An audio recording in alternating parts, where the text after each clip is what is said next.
Everyone, তোমরা সবাই কেমন আছো? আশা করছি সবাই ভালো আছো আর আমিও কিন্তু অনেক ভালো আছি। তো আগের ভিডিওতে বলেছিলাম না যে এখন হচ্ছে রেডি হয়ে একটু ঘুরতে বেরোবো সবাই মিলে। তো এই তো বেরিয়ে পড়েছি, সবাই মিলে একটু ঘুরতে যাচ্ছি। তো কোথায় কোথায় ঘুরতে যাই সবকিছুই তোমাদের সাথে শেয়ার করবো। তো চলো দেখতে থাকো, আশা করছি তোমাদের সবারই অনেকটাই ভালো লাগবে। তো এই তো দেখো আমরা কিন্তু একটা মন্দিরে চলে এসে পড়েছি, হ্যাঁ দেখতে পাচ্ছ। তবে হ্যাঁ, রাত্রেবেলা অত একটা ভালো লাগছে না, আমি নিজেও দেখে বলছি, কিন্তু দিনের বেলা দুর্দান্ত খুব সুন্দর লাগে। তো চলো এখন এসেছি, তোমাদের সাথেও শেয়ার করি। তো মন্দিরের ভিতরে এখন যাচ্ছি।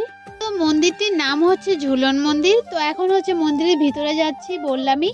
তো যাই, তোমাদের সাথেও শেয়ার করব। আর আমারও খুবই ভালো লাগে মন্দিরে ঘুরতে।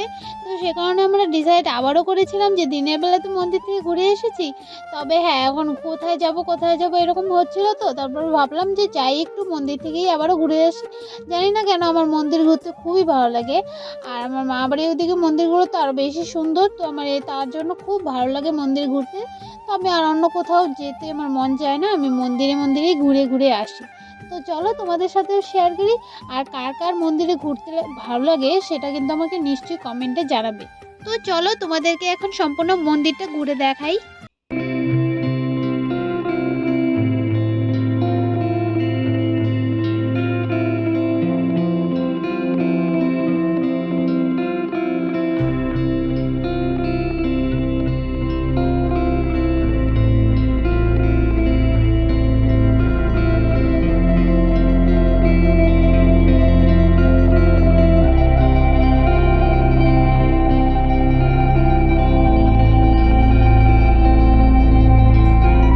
তো প্রথমে হচ্ছে আমি সম্পূর্ণ মন্দিরটা ঘুরে ঘুরে দেখে নিলাম। আর এখন হচ্ছে আমরা অনেক টাইম থাকার পর আমরা এখন চলে যাব। তো আমরা নমস্কার দিয়ে এখন বেরিয়ে পড়বো। তো চলো তোমরাও দেখতে থাকো।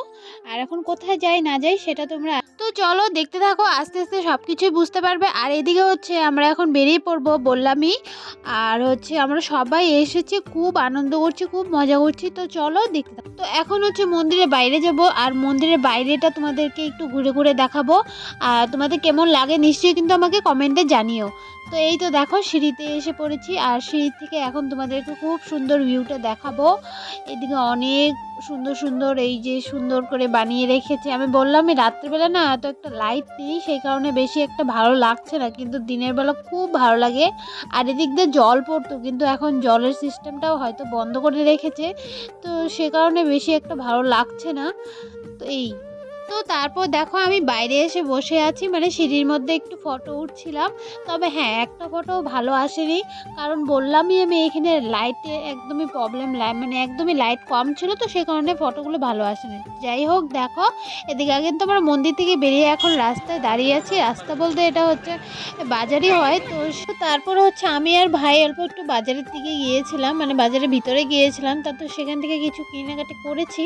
তারপর হচ্ছে এই যে দুই দাদুর সাথে দেখা হয়ে গেল। তারপর এই দাদুর সাথে অল্প একটু ইয়ার্কি এসব একটু বসে বসে গল্প করছিলাম ভাই আর আমি। তো তারপর হচ্ছে এখন হচ্ছে আরেকটা মন্দিরে যাব, সেখানে মামি বৌদি ওরা বসে আছে, ওদেরকে ওখান থেকে নিয়ে আমরা চলে যাবো।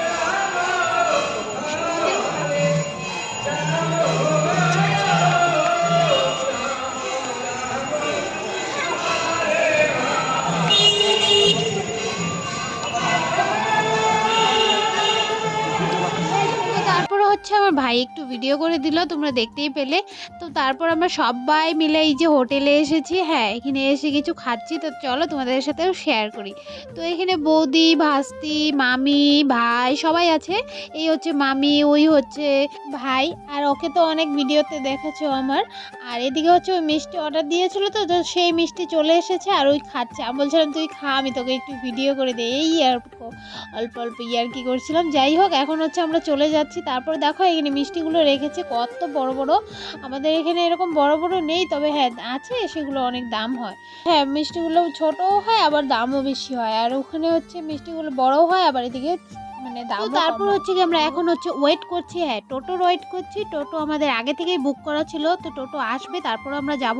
তো সে কারণে অল্প লেট হচ্ছিল, টোটোটা আসছিল না। যাই হোক, তারপর আমরা সবাই দাঁড়িয়ে আছি। আর দাঁড়িয়ে থাকতে, থাকতে ভাস্তি হচ্ছে টমেটোম কিনলো। আর কিভাবে কিনলো সেটাও আমি তোমাদেরকে বলছি। টমেটোম হচ্ছে কিভাবে কিনলাম এটা বলছি। ও হচ্ছে বাড়ি থেকে ৳১০ নিয়ে এসেছিল। মানে বৌদি ওকে ৳১০ দিয়ে দিয়েছিল। বলেছিল যে, "তুই কিছু খেয়ে নিস।" এরকম বলেছিল। ও আবার কি করলো বুদ্ধি করে, ও আবার বাড়ির জন্য টমেটো কিনে নিয়ে গেল। যাই হোক, এই তো টমেটোমের কথা বললামই। তো দেখো, তারপর আর ভিডিও করা হয়নি। একবারে পরের দিন সকালবেলা ভিডিও করছি। তো এই হচ্ছে আমি বেরিয়ে পড়েছি। আমার বাড়ি চলে আসছি। হ্যাঁ, আমি সকাল, সকালে একা একাই এসে পড়েছি বাসে। কারণ কি আমার হচ্ছে অফিসে জয়েন করতে হবে ১০টা থেকে। তো সে কারণে আমার তাড়াতাড়ি উঠে আমি ৭টার বাসে চলে এসে পড়েছি। হ্যাঁ। আর এদিকে দেখো, তোমাদেরকে একটু মেহেন্দির কালারটাও দেখিয়ে দিলাম। তো এবারে জার্নিটা আমার খুবই খারাপ লেগেছে আর খুবই কষ্ট হয়েছে। তো সবকিছু তোমাদের সাথে শেয়ার করব। তো চলো দেখতে থাকো। তো কষ্ট কেন হয়েছে সেটা আমি বলছি। তো কষ্ট হয়েছে, আমি যখন মানে মামাবাড়ি যাচ্ছিলাম তখন তো আমি বাসেই গিয়েছিলাম। সেই ভিডিও তোমাদের সাথে শেয়ার করেছি। তোমরা নিশ্চয়ই দেখেছো। তো সেই ভিডিওতে আমি দেখিয়েছিলাম যে আমি একদম ড্রাইভারের পিছনের সিটটাতে বসেছিলাম। তো কারণ আমি আগে থেকেই টিকিট কাটা ছিল আমার, সে কারণে আমার সিট আগে থেকেই বুক করা ছিল। যাই হোক, সিটটা পেয়ে গিয়েছি। কিন্তু এবার কি হয়েছে, এবার বাসে ওঠার সাথে, সাথে একটা সিটও ছিল না। আর এত মানুষ ছিল, সব অনেক মানুষ, মানে কি বলবো, দাঁড়িয়ে, দাঁড়িয়ে গিয়েছে। আর আমি একদমই দাঁড়িয়ে থাকতে পারি না। আমি বসে থাকতে পারি, অনেক টাইম বসে থাকতে পারি। সারাদিন বসে থাকতে দিলে আমি ওটাও পারি। কোনো কষ্ট হয় না। কিন্তু আমি দাঁড়িয়ে থাকতে পারি না। তবে কি করেছি, একদম যেখান দিয়ে মানুষ হেঁটে, হেঁটে যায় তো সেই জায়গায় আমি বসে, বসে এসেছি। যাই হোক, খুব খারাপ, খুব কষ্ট হয়েছিল। তবে হ্যাঁ, ১ ঘন্টাটা খুব কষ্টেতে গিয়েছে। তারপর ১ ঘন্টা পরে আমি এই সিটটা পেয়েছিলাম। তো এভাবেই এসেছি। তো তারপর দেখো, বাস থেকে কিন্তু এখন নেমে গিয়েছি। একদম অফিসের সামনেই নামিয়েছিল। অল্প একটু দূরে নামিয়েছিল। যাই হোক। তারপর আমার ব্যাগটা এত ভারী ছিল, কারণ সেই ব্যাগের মধ্যে হচ্ছিল বড়ই ছিল। হ্যাঁ, যেটাকে কুল বলে, কেউ বড়ই বলে, যাই হোক যে যেটা বলে। তো ওটাই ছিল। তো খুব ভারী হয়ে গিয়েছিল। তারপরে দেখো, আমি অফিসে এসে আমার কাজ করা আমি শুরু করে দিয়েছি। যেটা আমার ডিউটি, এটা তো আমার করতেই হবে। তো তারপর দেখো, অনেকটা আমার কষ্ট হয়েছিল। কারণ আমি একদমই খাওয়ারও টাইম পাইনি। একদম বাস থেকে নেমে ডাইরেক্ট অফিসে এসে পড়েছি। আর বাসটা অনেক লেট করে এসেছিল। পুরো ১০টা ৮-এ এসেছিল। যেটা ৯:৩০ আসে সেটা ১০টা ৮-এ এসেছিল। তো আমি খাওয়ার একদমই টাইম পাইনি। তারপরে হচ্ছে বাড়ি থেকে ফোন করেছিল যে কিছু খেয়েছি কিনা? আমি তো বলেছিলাম যে না, খাইনি। তারপরে হচ্ছে আমার জন্য ভাত পাঠিয়ে দিয়েছে। তো তারপর আমি ভাতটা খেয়ে নিলাম। আর এত টেস্ট লেগেছিল ভাতটা আমার কাছে, আমি কি আর বলবো। অনেকদিন পরে মার হাতের রান্না খেয়েছি। এর জন্য এত ভালো লেগেছে। মানুষ বলে না যে বিদেশ থেকে ঘুরে আসো না কেন, মায়ের হাতের রান্নার টেস্টটাই আলাদা। তো এই তো ভিডিওটি এখানেই শেষ করছি। তো সবাই ভালো থেকো, সুস্থ থাকো। Tata, bye, by.